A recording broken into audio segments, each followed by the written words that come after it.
Welcome to the University of Windsor Writing Support Desk's Punctuation Primer Part 4. This workshop is on brackets, parentheses, quotation marks, and italics. In Part 1 of the workshop, we looked at introduction to why punctuation is important, as well as sentence ending punctuation, periods, exclamation marks, and question marks. In Part 2, we looked at the various usages of commas. In Part 3, we took a look at semicolons and colons. And today, we will take a look at parentheses, brackets, quotation marks, and italics. So if you want more information on any of those types of punctuation, feel free to check out those individual parts of the workshop. Let's get started with brackets and parentheses. When do we use parentheses?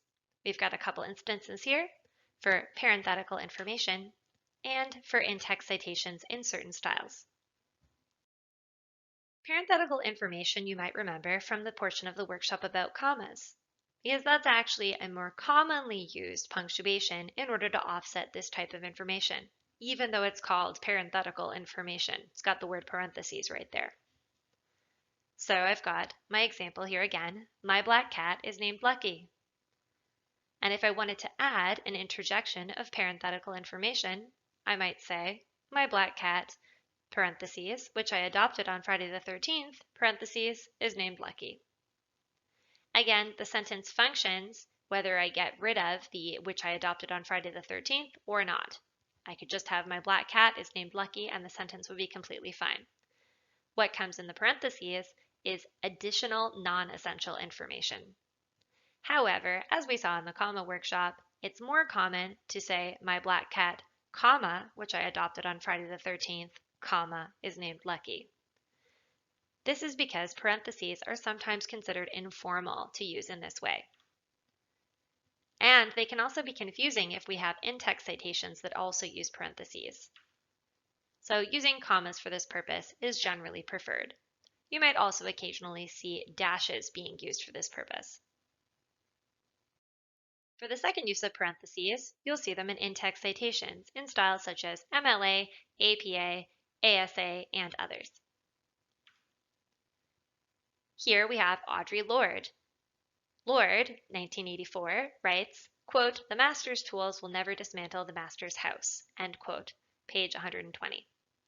So here we have parentheses being used to offset the date and the page number in this particular citation in APA format.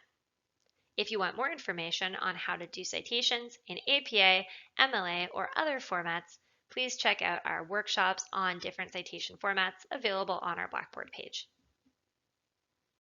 Now that we've talked about when to use parentheses, the round ones, we need to talk about when we use brackets, the square ones.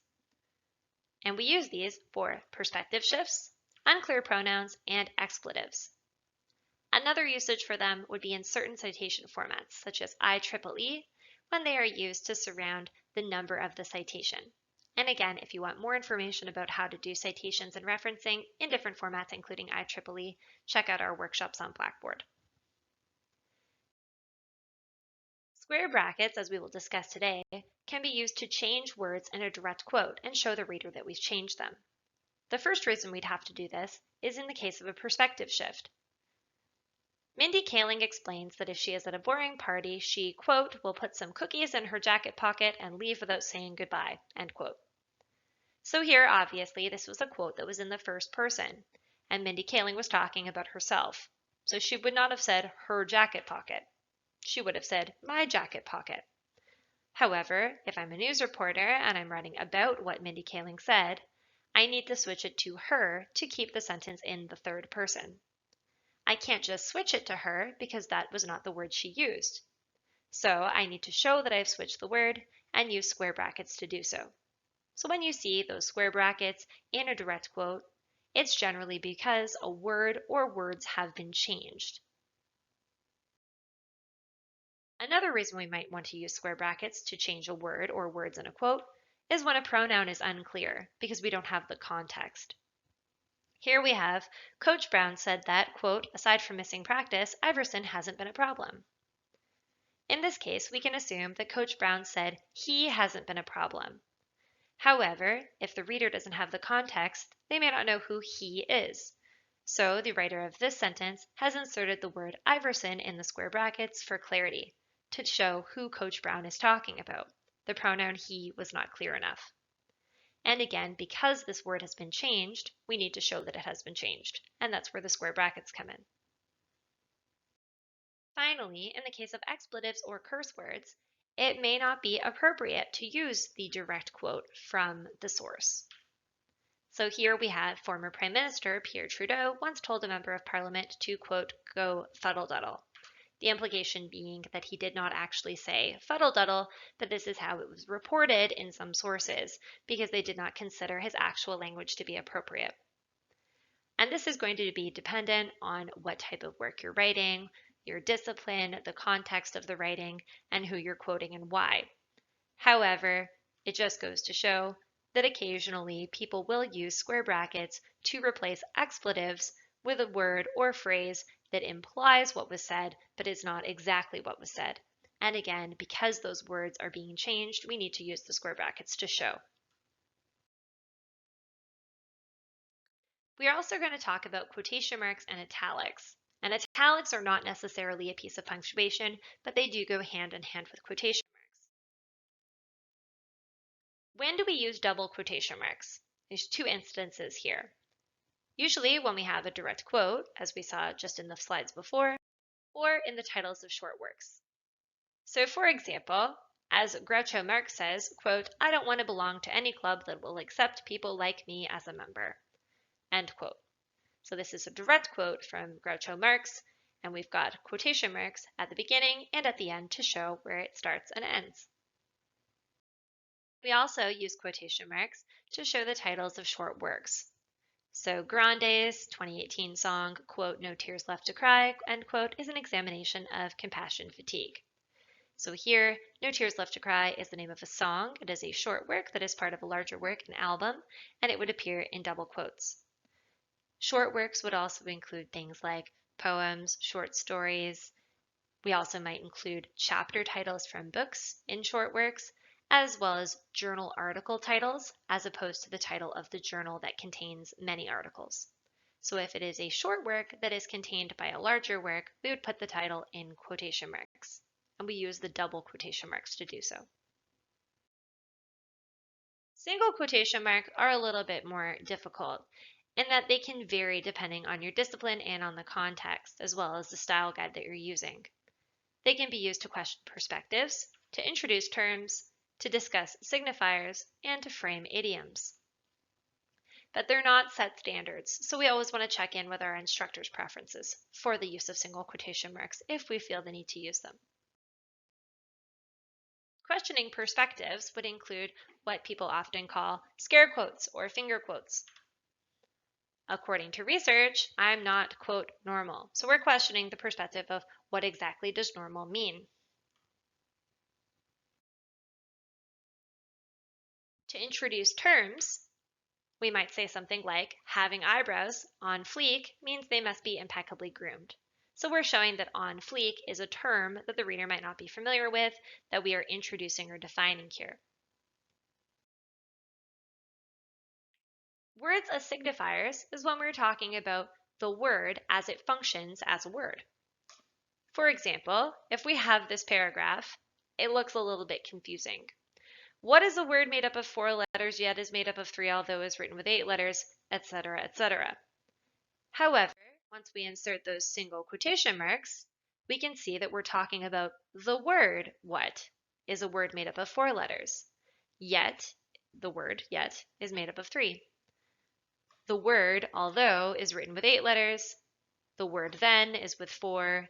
The word rarely consists of 6 letters, and the word never is written with 5. So again, the implication here is that we're talking about the word as it functions as a signifier. We're not using the word in the sentence. And that can help us clarify using those single quotes. We also might use them to frame idioms or common expressions.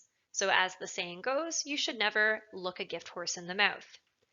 If we were to use double quotes here, it might make the reader who is unfamiliar with that phrase expect a citation as if we got it as a direct quote from a particular source. However, idioms or expressions are often things that we cannot source to one particular person. So using the single quotation marks shows that we're using a common saying or a common idiom. And this may not be something that comes up very often in your academic writing, but in case it does, using a single quote can help us differentiate between a direct quote and a common expression. While italics are not necessarily punctuation, they do function in a way that is similar to some punctuation. So we'll talk about them here as well. But you can use them for emphasis, to denote foreign languages, or the titles of major works. In terms of using italics for emphasis, we can see that in this example, if we emphasize a different word in the sentence, it changes the entire meaning. For example, I never said she stole my money. Implies that somebody else said it. I never said she stole my money is just an emphatic denial of the fact. I never said she stole my money means that perhaps I implied it, but I didn't say it. I never said she stole my money. Perhaps somebody else stole it. I never said she stole my money implies that maybe she took it, but she didn't steal it necessarily. I never said she stole my money implies that maybe she took somebody else's money. And finally, I never said she stole my money implies that she stole something else, not the money. So this is just an example of how italicizing can change the meaning of the sentence in terms of what it implies. However, we want to be cautious because using italics for emphasis can be seen as being a little bit informal, so it's not always appropriate. An exception to that is when we're emphasizing a word in a direct quote, and we're doing so to make a point about something in that quote. For example, we might say, quote, life isn't about finding yourself, life is about creating yourself. And we've attributed this to Shaw and added emphasis added in our citation. So this shows that in the original quote, finding and creating were not italicized, but we have italicized them in order to imply something about this quote through that emphasis. So this is going to be an exception if you're analyzing a quote. You may need to italicize one or two of the words in order to emphasize something about them. And again, you want to make sure that you note that you've added that emphasis yourself. You also may see italicization used to denote that something is in a foreign language. So quid pro quo, I tell you things, you tell me things. We see that the first few words here are in italics because they are in Latin. It's not in the language of the paper or the rest of the quote. So they are italicized to show that that is a foreign language and it's not just a typo or something like that. This is something that is style specific as well as discipline specific, and a lot of people are moving away from italicizing when using different languages in order to be a little bit more inclusive, but you may still see it done. Finally, as we discussed putting short works in quotation marks when we mention them, we put the titles of long works in italics. So here we have the cover of the novel 50 Shades of Grey is actually Many Shades of Blue. And the title there, 50 Shades of Grey, is in italics because this is a long work. It is a novel, a freestanding work. It's not a short story or a chapter in a book. It's the full title of the book. Other works that would be in italics would include the titles of books, even if there's nonfiction, not necessarily just novels, but all books, movies, television series, journal titles, any major work, a dissertation, a thesis, anything that's a freestanding report would also be in italics in most cases. And that's it for part 4, the final part of our punctuation workshop series. If you do have questions and you haven't watched parts 1, 2, and 3, I would definitely recommend checking those out for more information about punctuation. You can also look for resources on the Writing Support Blackboard page, as well as on our website at uwindsor.ca/writing support. You can make an appointment with a writing support advisor via My Success, or you can email writingsupport@uwindsor.ca if you require any further information. Thanks for listening and have a great day.